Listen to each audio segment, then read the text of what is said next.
Dear beloved community, it's so wonderful to be sitting together with everyone on this, the 28th of May in the year 2022. Here in Mountain Spring Monastery, just outside of Sydney, autumn has come and it's so beautiful. Today we had sunny weather after quite a lot of rain. So we had the opportunity to walk under the brilliant red and yellow leaves. We had the opportunity to sit outside, to drink tea together, to enjoy a picnic lunch outside with some of our friends and fellow practitioners. And it was such a beautiful, beautiful day. And it's such a beautiful opportunity on this, the heart of autumn, to sit together with the Sangha. In our last talk, about a month ago, we began to explore those experiences that we traditionally call hindrances, or the hindrances to meditation. Being pulled away by sensory stimulus, such as sights and sounds and smells and tastes and touch. Being pulled away by ill will, sloth and torpor, restlessness, worry, or skeptical doubt. In the commentaries, meditation is described as the active cultivation of 5 mental qualities that act as a medicine, as a counterbalance to these hindrances, or as I like to call them, these actual grounds of our practice. The first quality that we're developing in meditation is called applied attention. In Pali, it's vitakka. This is when a stimulus like a sound, a smell, a taste, a touch, or a thought catches our attention. This term is also used with regards to our meditation object, like our breath, for example. It catches our attention. It catches our interest. Our mind, as we well know, has a tendency to run here and there from one object to another. There's an understanding that most of the sensory inputs that we receive might be so subtle that they don't catch our attention necessarily. They might also be fleeting. So this capacity of having a sense of being able to dwell with something is one of the first qualities that we're actively developing in meditation, applied attention, to not have our mind running here and there anymore. And it's said that applied attention counteracts the hindrance of sloth and torpor, or sometimes it's called lethargy and drowsiness. We can understand this by understanding what happens when something sparks our interest. We become really curious about it. The second mental factor that we're cultivating in meditation is sustained thought, vichara in Pali. It's one thing to have our interest and curiosity sparked, but it's another thing to keep that interest and exploration alive. As we continue down the path of cultivating mindfulness, that open-hearted attentiveness to our experience, we're always discovering new things about stimuli, sounds, tastes, smells, and so on, or experiences that up to then we'd thought were nothing special.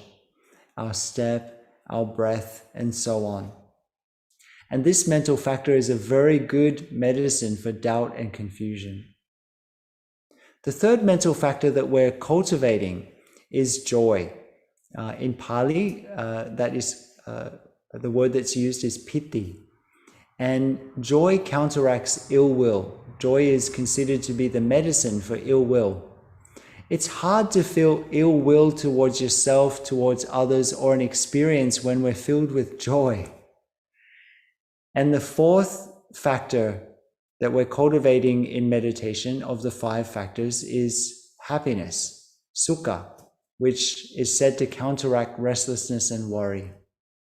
In Plum Village, we often hear the phrase, "From joy is born happiness."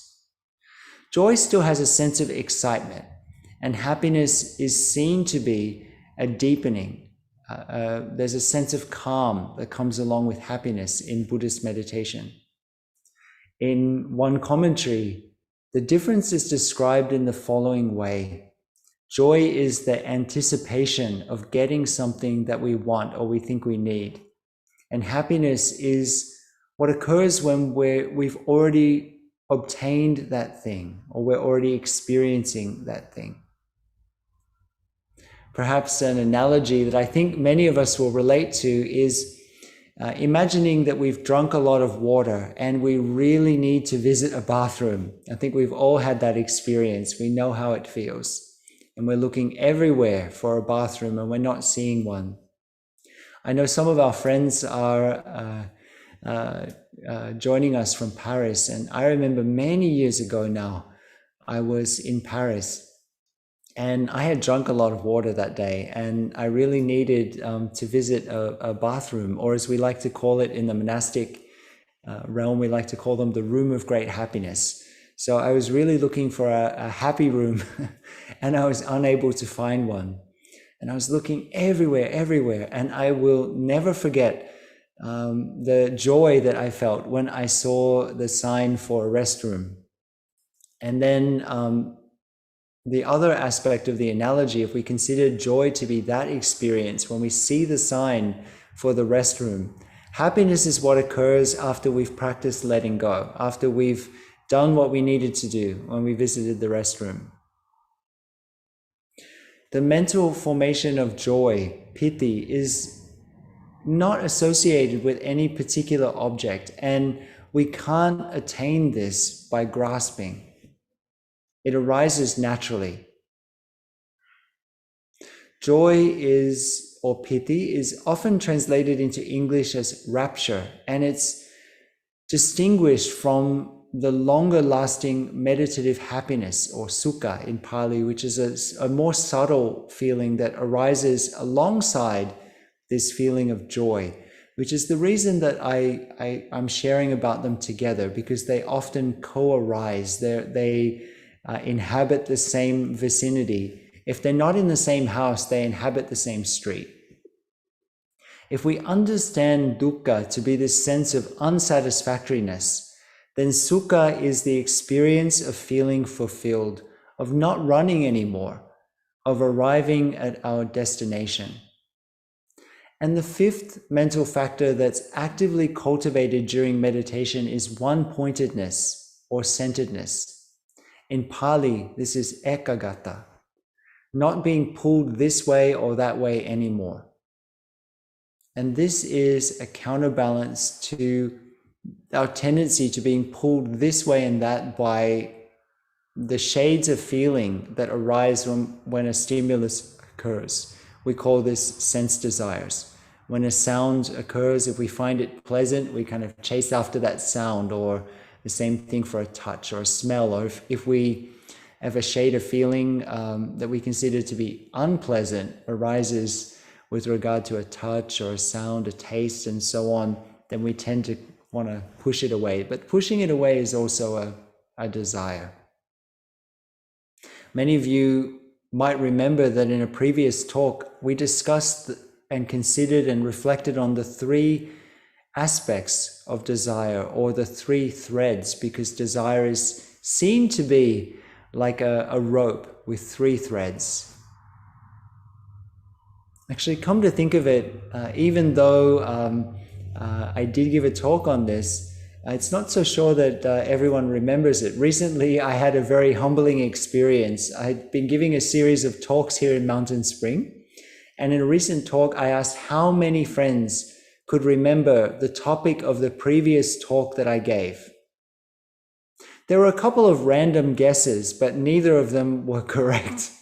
And so this is an experiment that I wholeheartedly recommend to all Dharma teachers, particularly when we feel that we've given a great talk. So returning to the three threads, or the aspects of desire, the two key ones here are the desire for more of something, and also the desire for less of something or to get rid of something. So here with this mental factor, when a sound, a smell, a taste, a touch, or a thought arises, we're not pulled into either wanting more of it or the other alternative, wanting less of it. We're able to just be with the experience and smile to it. There are times, particularly when we've been putting forth a lot of effort or engaging in a very formal practice, that we go through times when our practice can seem repetitive and dull. I might just be a little bit of a contrarian, but to me, these are actually very wonderful and deep and rich times. And there are a couple of ways that we can approach these times. One way is to follow the advice that we receive in the monastic world. We're advised to just keep inviting the bell regardless. This doesn't mean to sit in the meditation hall and invite the bell all day, although certainly you could do that if you wanted to. But what it means is to just keep showing up regardless of how we feel. Whether we feel like it or don't feel like it, whether we're hot, whether we're cold. Here in Mountain Spring at the moment, it can be, I wouldn't say extremely, well, it's extreme for Australia. It can be quite cold in the mornings. Like it's about, at the moment in autumn, it's about 2 degrees Celsius in the mornings. And I don't tend to do so well with the cold. And so when we walk to the meditation hall in the morning, it can be quite crisp. And my other brother who lives in the monastery loves the cold weather. He loves all the doors open and all the windows open in the house and in the meditation hall. So we had a conversation the day before yesterday, and I was sharing with the brothers, do you think it would be okay to close the window in the meditation hall like the night before? So when we came into the meditation hall in the morning, it could be relatively warm. And he said, Tay, the reason that I leave the windows open is I need to take care of the orchids. The orchids need to have fresh air and things. And so I need to leave the windows and things open. You can bring a blanket. And so Tay is bringing a blanket. And so it would be very easy for me to say, oh, it would be so much more pleasant just to have sitting meditation on my bed and things. But it's an example of just showing up regardless. And so for me, I practice to enjoy the fresh air in the mornings during this period. So we just keep showing up regardless of how we personally feel on that day. Of understanding that in each and every moment, regardless, there's going to be a shade of feeling arising. If we have a sensory input based on our own innate likes and dislikes, our genetic factors, our health status, the experiences that we've had, there'll be a shade of feeling arising. It'll be pleasant, unpleasant, neutral, or mixed. And rather than basing our reactions on those, we look deeply into them. And we see that in some, or actually in many cases, they're not really based on very much. On one level, with this approach of just inviting the temple bell, we show up externally for activities.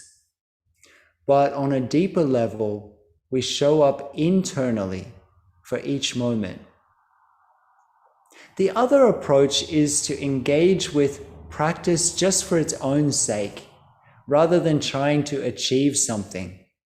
So often we approach our practice with a sense of we need to do this so that we will have earned peace and joy or liberation or happiness, whatever it might be that we feel is the aim of our practice. So rather than this, it's possible to engage with our practice our mindful walking, our mindful breathing, and so on, with the sense of practice itself being the ultimate fruit or the fruition, rather than a technique to get something or attain something, yet another project. And goodness knows we've got quite a lot of those. How would this understanding change your approach? We sit just to sit. We walk just to walk. There's a sense, rather than being a means to an end, the capacity to sit there, fully present on the cushion, the capacity to stop all of our physical and mental running around, to be fully present for our breath, the blue sky, your happiness or sadness, the cold air, another person, is actually the very fruit, the ultimate fruition of practice at the same time. Practice, the capacity to practice, mindfulness, concentration, and so on, is both a cause and a result at the same time. With our intellectual minds, we tend to think that the result comes only after the cause.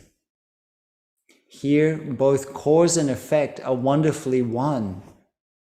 This is what we spoke about last time when we spoke about the invitation of the Zen Master Dogen to see meditation as the gateway, the practice and the experience of royal ease. Not the practice to obtain ease and joy, but the practice of ease and joy. As Tay shared with us so many times, we are already what we want to become. Now, the secret is that our ability to practice peace and joy is not dependent on external or internal conditions, the way we usually assume it would be. If only I had this or that condition, then I'll be able to be at ease. You know, actually, with this mindset, we're never going to quite get there, since in samsara, in this saha world, we're never going to quite get there, wherever there is for you in each moment. When we engage with practice as the realization itself, we begin to notice our tendency of thinking that we won't be happy, we won't be peaceful, we won't be liberated until this or that happens. I move to a monastery and then everything's going to be okay. Or I get this or get that and then everything's going to be perfect. This sense of resisting joy because of this or because of that. One of the insights expressed through the Heart and the Diamond Sutra that many of us have read and some of us chant every single day is that nothing has an inherent separate reality. Suffering and dissatisfaction too. If we stop feeding something, it passes away. Our thousands of reasons to put off ease and joy and peace of mind have no inherent reality. If we stop giving them energy, they pass away. Circumstances and conditions, they certainly affect us and they influence us.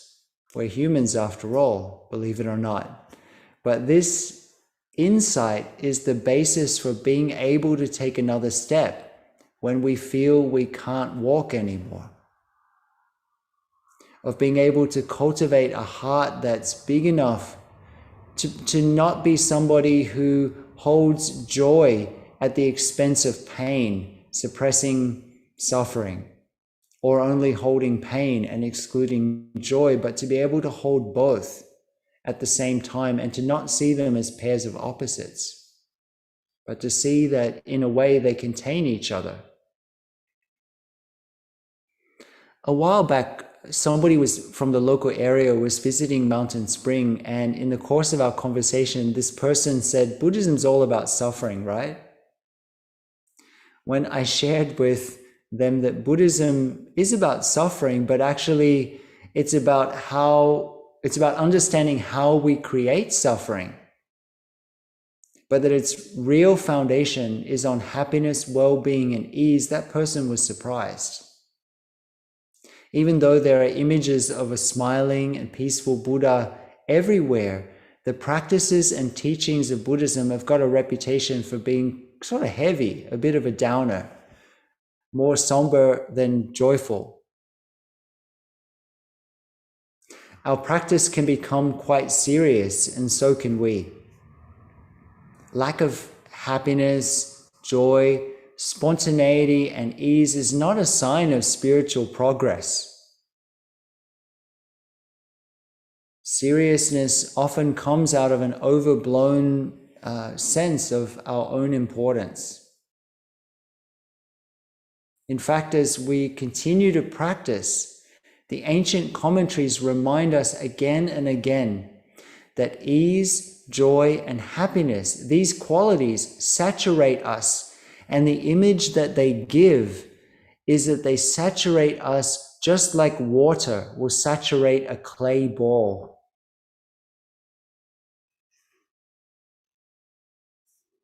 Remember this, if nothing else.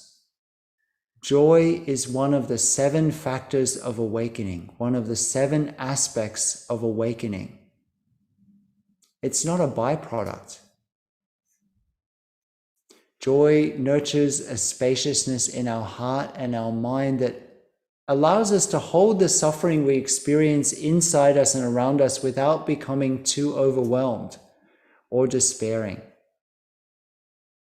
Rather than disconnecting us from reality or putting on so-called Pollyanna glasses, meditative joy emerges from cultivating the capacity to look at our life just as it is, seeing all the pain, but also seeing all the happiness.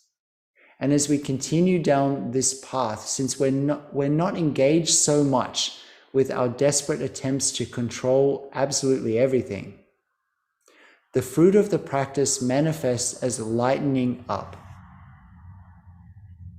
So this can be a very helpful thing for us to reflect on. How have I lightened up over the course of my practice? It would be a wonderful thing to practice for a whole year, to practice to lighten up. This to be our year of lightening up. In the Dhammapada, one of the most ancient texts of Buddhism, there's a verse that is translated in the following way by Thomas Byram. He says, "Live in joy, in love, even among those who hate. Live in joy, in health, even among the afflicted. Live in joy, in peace, even among the troubled. Look within, be still, be free from fear and attachment, and know the sweet joy of the way." Speaking of the sweet joy of the way, it feels like the right moment for us to enjoy the sweet joy of a sound of the bell and coming back to our breath.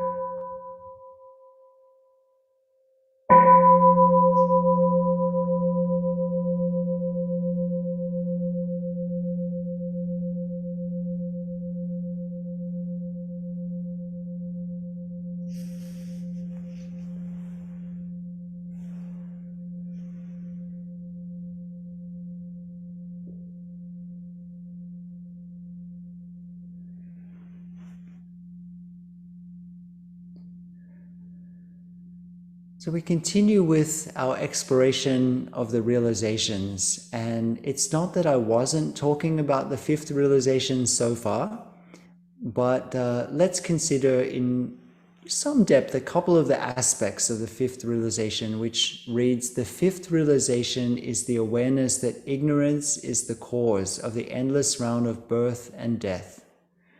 Bodhisattvas always listen to and learn from others, so that their understanding and skillful means can develop, and they can teach living beings and bring them great joy. So this realization is really an important transition point in the discourse on the 8 realizations of great beings. The first 4 realizations, the subjects for meditation that are contained in the first 4 realizations, are mainly focused on our own liberation, our own transformation. And this is, in a way, the so-called Hinayana, or small vehicle path. If we're on this path, then there's a sense of approaching practice with the intention of getting something, or getting something for ourselves. We want to be peaceful, we want to be happy, we want to be enlightened, and so on. The transformation of our own personal suffering is often what brings us to meditation practice, and it might even be our main focus. This is a wonderful thing. It's something that we should celebrate. At the same time, as our practice continues and matures, we begin to notice the suffering of others, the commonality of the pain, the difficulties, the sufferings, and the joys of others and the world around us. And seeing this, and seeing that our happiness and the happiness of others and our suffering and the suffering of others is deeply connected, then our heart responds, and we see that our transformation, our liberation, goes along with that of others. And this is called the Mahayana path, the great path. And it has nothing to do with a particular school of Buddhism. Rather, this is an attitude of mind and heart. The last 4 realizations in this sutra are about this path of bringing healing and transformation to the world inside and outside. If we understand interbeing, if we've heard that teaching on interbeing, then it's natural to practice with and for the benefit of others, since we'll have an understanding, even if only on a superficial level, that the idea of self and other, of this and that, of me and you, is an illusion. Also, with the mindset of the great vehicle, we understand that each and every moment of our lives, each experience, each thought is our spiritual practice, our path. As unromantic as it sounds, rather than climbing up a mountain and hiding away, it's through engaging with our lives deeply as they are that true transformation arises. A bodhisattva is someone who's embarked on the path of opening their heart, of developing compassion, and wanting to be of service to all beings. They then make a vow to support and guide everyone throughout space and time, including themselves, until all suffering is transformed. One great teacher once said that a bodhisattva is one of the most foolish beings there is, since they've made a vow that can never actually be fulfilled in the linear sense. The first of the bodhisattva vows is that living beings are countless. I will rescue every one of them, even myself. For those of us raised in modern society, and particularly in the West, Often the most difficult person to show loving kindness or love or unconditional acceptance towards is ourselves. It's much easier to be compassionate and loving and of service to others.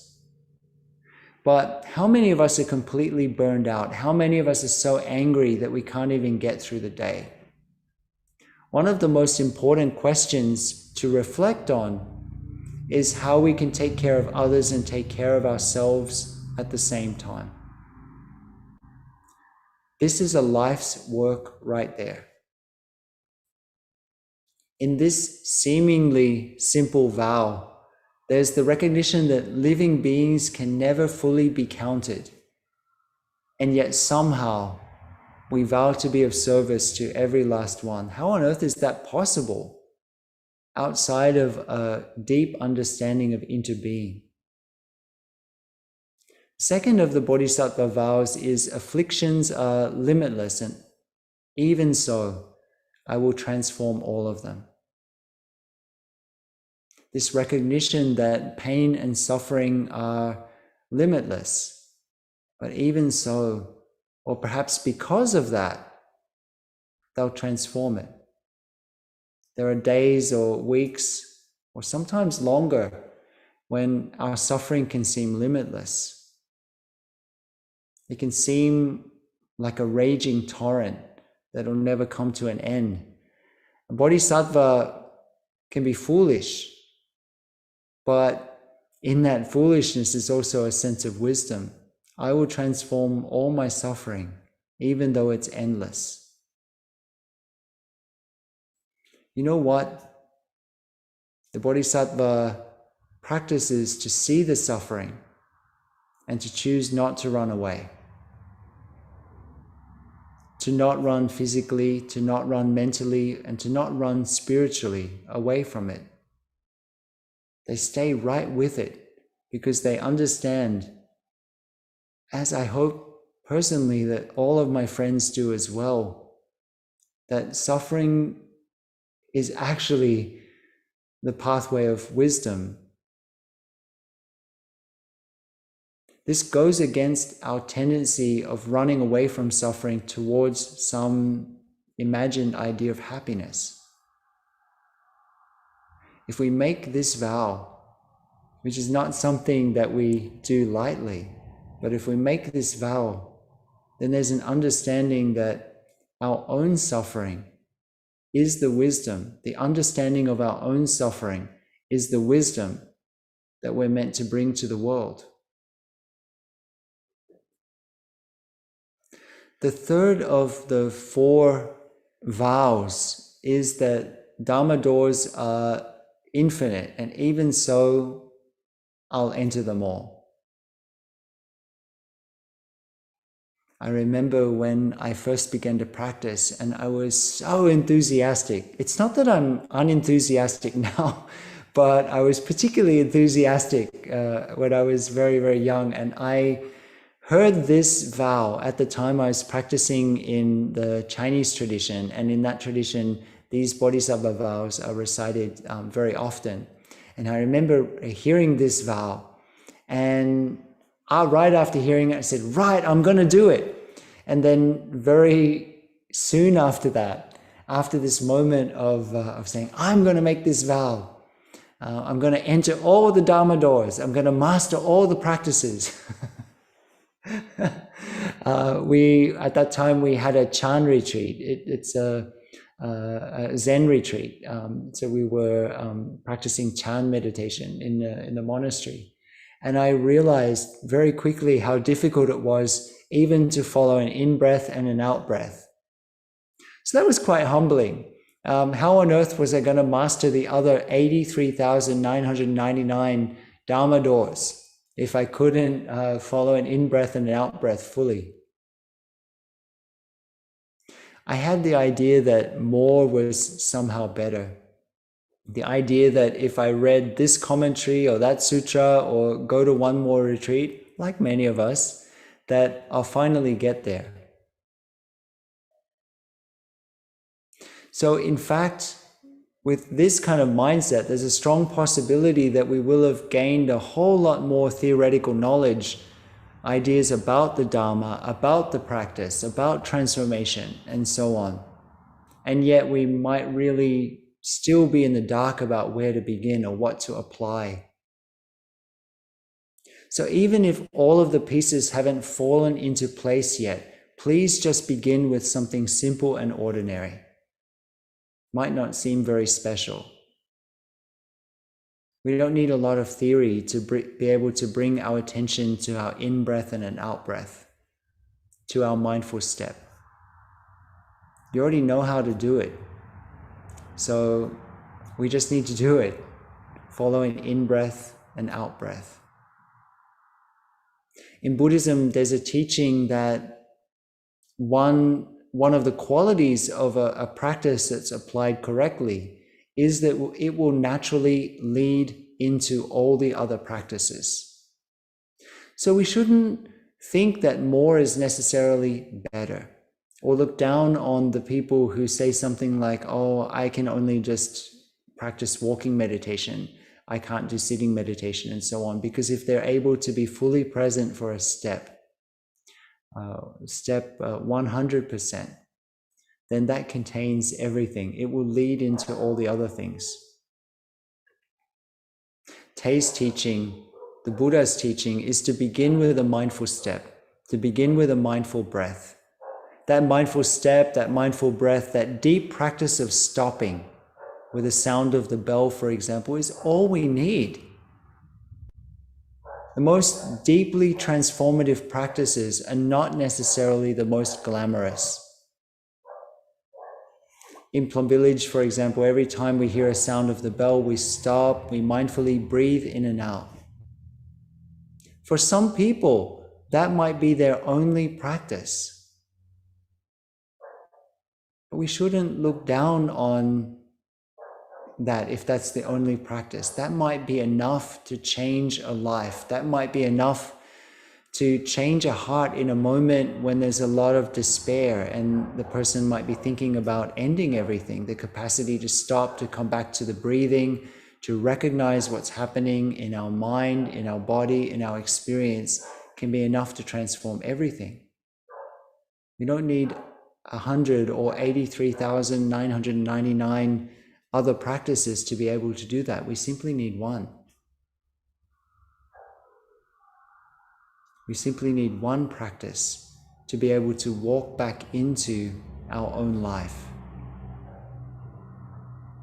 We enter all the Dharma doors by entering one of them fully. Finally, the fourth of the four Bodhisattva vows is the way of awakening is unattainable. Therefore, I will attain it.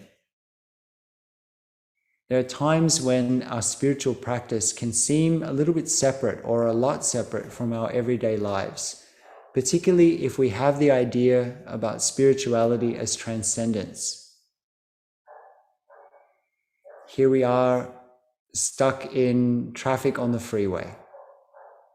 This is the most spiritual moment of our life. The process of transformation is not about becoming something other than what you are right now. It is about uncovering what's been there all along. Without this deep insight of interbeing that each contains the other, and that nothing can exist by itself alone, such vows are not only unreasonable and foolish, but maybe even impossible. With that insight, the Bodhisattva understands that the greatest work we do as practitioners, we do together. This deep aspiration for awakening, when we combine it with the concrete action of bringing healing to the world inside and the world outside, is called Bodhichitta, the mind of love. In many texts, the mind of love is described as being a wish-fulfilling jewel. We find that description in so many places, such as The Way of the Bodhisattva by Shantideva and others. Or it's even described in The Way of the Bodhisattva as being like a flash of lightning that illuminates the darkness so that we can see clearly, if only for a minute. When we speak of love, it's important to understand that love, in this sense, has two aspects. It has a gentle aspect, and it also has a protective aspect. It has this sense of nourishing and also protecting, or perhaps cherishing and protecting at the same time. Whether our path of practice is small or great depends on our own motivation and capacity. We might, for example, consider ourselves to be a practitioner of Mahayana Buddhism. But if our practice is all about self-benefit, then it can't be said to be very great. It's already wonderful, but it's not the greatest and widest vehicle. Understanding the small and the medium and the great vehicles in terms of our own capacities is a very practical way of applying the wisdom of this realization to our life. In some areas of our lives, we might have what we call a big capacity to receive and to transform and to understand. In other aspects of our life, we might have a medium capacity, and in some, maybe at this moment, we only have a small capacity to be able to receive or to look into or transform that area of our life. Some things will easily have the capacity to transform, and some things might take a little more time to transform. We enter the path from where we are. Small and great don't mean better or worse. We have both within us. Micro and macro each have their own value. So please understand that small and great are not value judgments. In fact, they need each other. We might discover aspects of the small path in thoughts such as, I need to be completely healed, or I need to learn these things, that's a wonderful motivation. Then I'll be able to help others. Then there's the path of medium scope, based on the aspiration to become awakened at the same time as other living beings, understanding that we inter-are. And then there's the path of great scope, which is the path where we're already what you want to become. The path in which the capacity to simply sit is both the practice and the realization at the same time, as we shared earlier. The Bodhisattva path is not a practice of escaping or transcending, but rather it's the practice of developing our capacity to recognize what's really happening within and around, and then to not hide anymore, to not hide from our own suffering or the suffering of others. As I shared in the first talk in this series on this beautiful sutra, this sutra is fundamentally a meditation manual to be applied to our daily lives, and each realization contains and builds on the ones that came before. At the same time, different realizations or different subjects within the realizations might speak to us more strongly during certain periods of our life. This current realization offers a number of core Dharma teachings for us to reflect on, to meditate on, to contemplate, and to put into practice in our lives. One of the insights of Buddhism is that individual and collective ignorance is the cause of samsara, the endless round of suffering. The word we translate as ignorance is avidya in Pali. Literally translated, avidya means to be unable to see or to understand. if there's no light, we're unable to see clearly, if at all. I myself don't have very great night vision. A few years ago, I woke up in the middle of the night to go to the bathroom, and I whacked my head on the corner of a shelf. That was a moment of sudden awakening, let me tell you. And actually, not the sudden awakening side, but the fact that often we're thrashing around in the dark is what we do to ourselves individually and collectively. If we're in this space, mentally or spiritually, then we're unable to see things for what they truly are. So we run after external things that we think will bring us happiness or peace, but because of their very nature, their impermanent nature, they can never do that. And this is really the central factor of samsara, this endless round of carefully cultivated dissatisfaction that we mistake for happiness. There are many layers to self-deception. The more we practice and investigate things, the less we feel like we've reached the ultimate.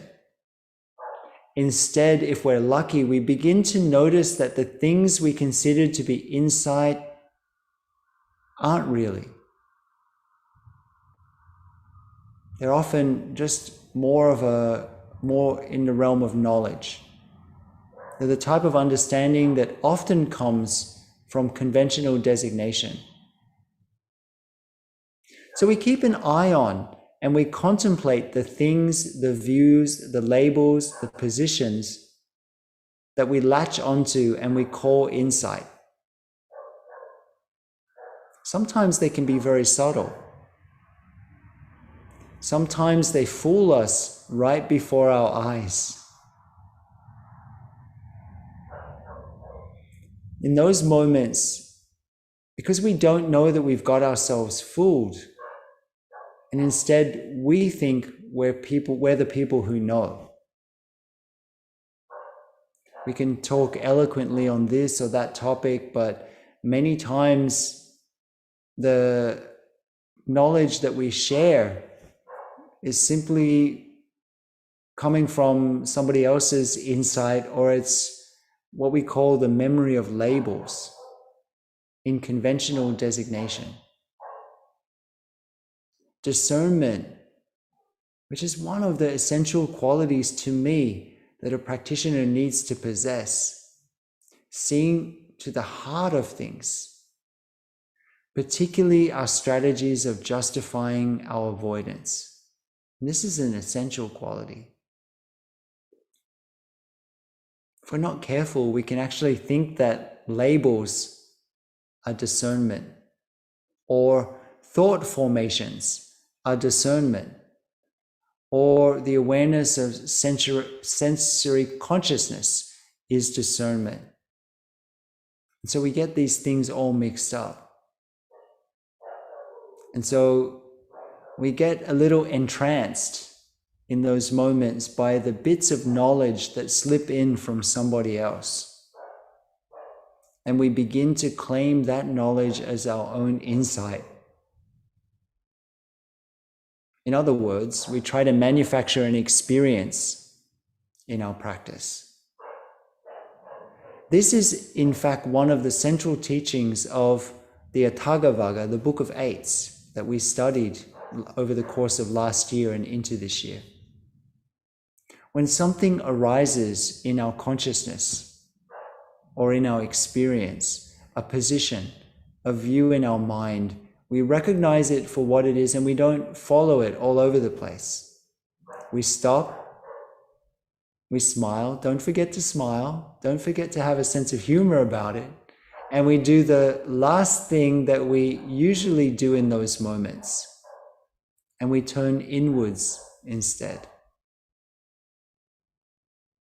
It takes some time and a big sense of humor to give up, or to begin to give up just a little bit, our deep addiction to having an imagined firm ground under our feet, which in fact is just made up of our own carefully cultivated positions, views, and someone else's knowledge repackaged.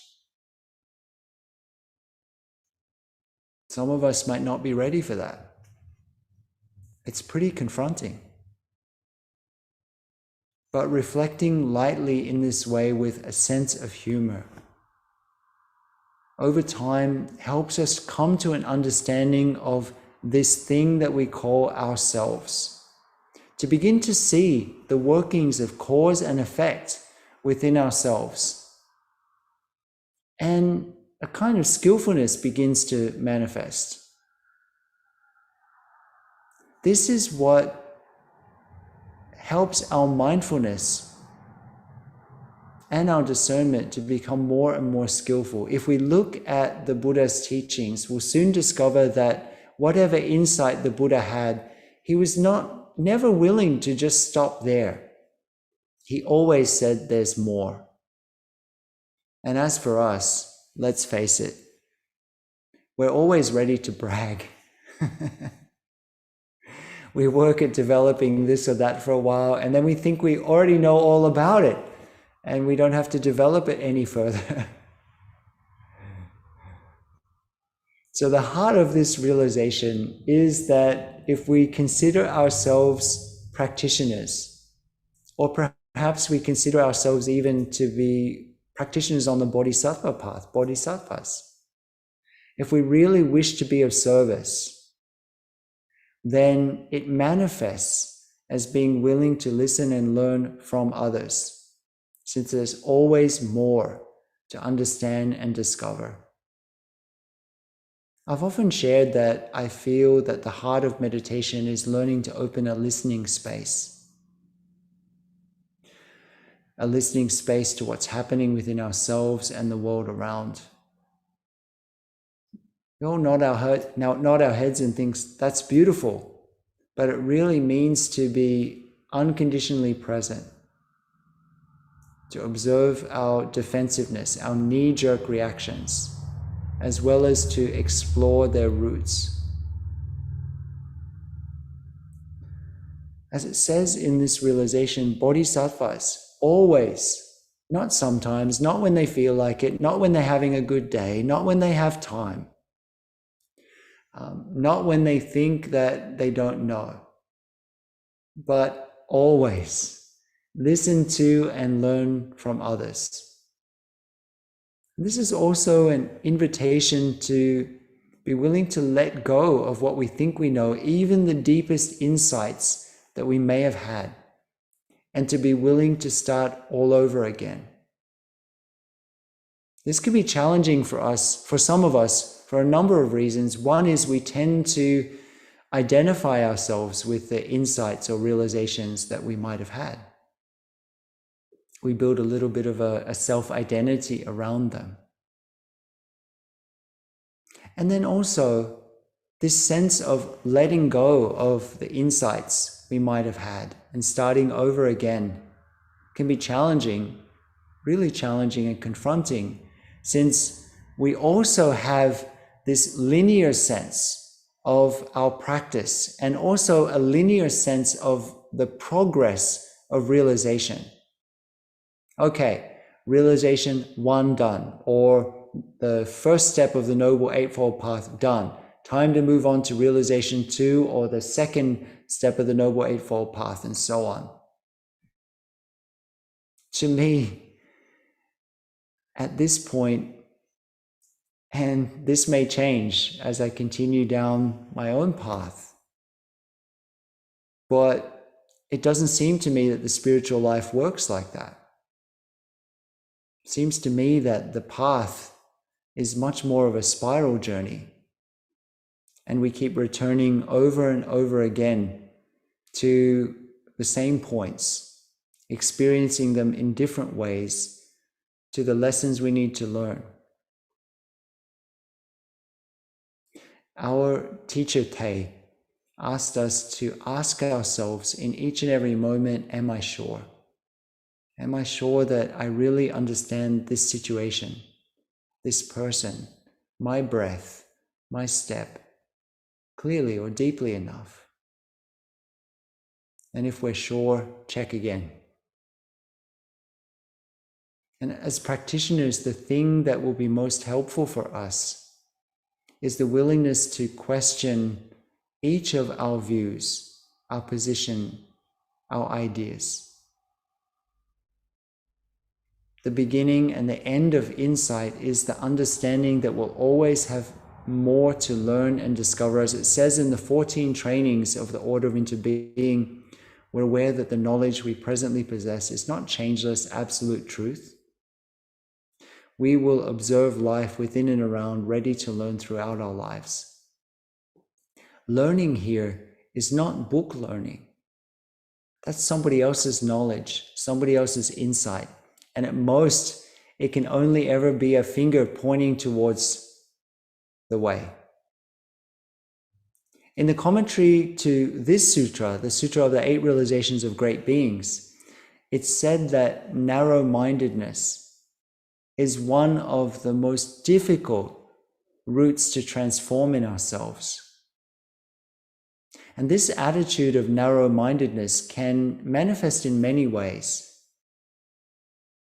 One of the most common ways that it manifests is through thinking that we know it all already, and so discounting any new learning because we've gotten quite comfortable with where we are, with where our insight is at this moment. But developing this capacity to listen and learn from and with others, to be willing to be accountable to and with others, this helps transform over time this tendency to build a self-identity around the insights that we may have developed in our own practice life. There's a line in this realization amongst all the other lines which is interesting. It says, teach living beings and bring them to the realm of great joy.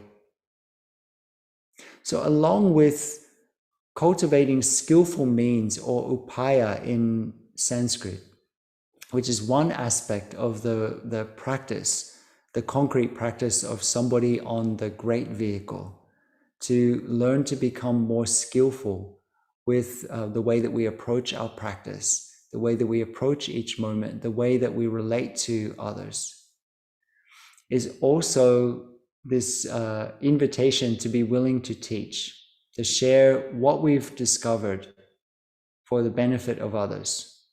And this doesn't mean, it's really important, I feel, to share. It doesn't mean taking up any kind of position or thinking that we know better. Or try to figure out how to offer all of our family and friends continual Dharma talks, but rather it's offering up the fruit of our transformation for the benefit of others. This kind of teaching doesn't require a lot of words, often none at all, because transformation can be sensed on a deep level. We're asked to teach not just for the sake of teaching, but with the intention to bring others to the realm of great joy. What do you think of when you think of this? The Pure Land? Here in Mountain Spring, we have a daily chanting books that contain all the sutras in the Plum Village tradition. And funnily enough, it was very synchronous. Today we're reading a portion of the Amitabha Sutra. And the Amitabha Sutra mentions Sukhavati, the realm of great happiness, the realm of great joy. And there's a line in that sutra which says that when we are in the realm of great joy, we can hear the Dharma in the leaves that are blowing. The birds, when they sing their songs, they're giving Dharma talks on the 7 factors of awakening and so on and so on. And actually the Dharma doors that are mentioned in there are all topics that we've explored together in the Compassionate Ocean Sangha over the last couple of years, not to mention all the amazing Dharma doors we've explored through our wonderful teacher Tay over so many years. We can live in the realm of great joy right here and right now. The Buddha was quite careful when talking about nirvana, for example. If we think the realm of great joy is nirvana, usually describe nirvana in terms of what nirvana was not. It's not hot, it's not cold, and so on. So is nirvana a place? If it's not hot, it's not cold, it's not here, it's not there, and so on. Buddhism, it's the extinction of all notions, all concepts. So this is not a realm that's separated from the everyday, but rather it's right here and right now. So in this realization, nurturing joy, nurturing ease, looking at the different capacities within ourselves, the small, the medium, and the large, looking at lightening up of touching this sense of joy and looking at our tendency to latch onto views and positions. These are all wonderful invitations for us to help this realization become something that's concretely useful in our daily life. And I wish you all the best in your practice this coming month. I hope something was useful in the talk that we've had today. It's certainly been a pleasure to sit together with all of you. We'll come to a close with 3 sounds of the bell.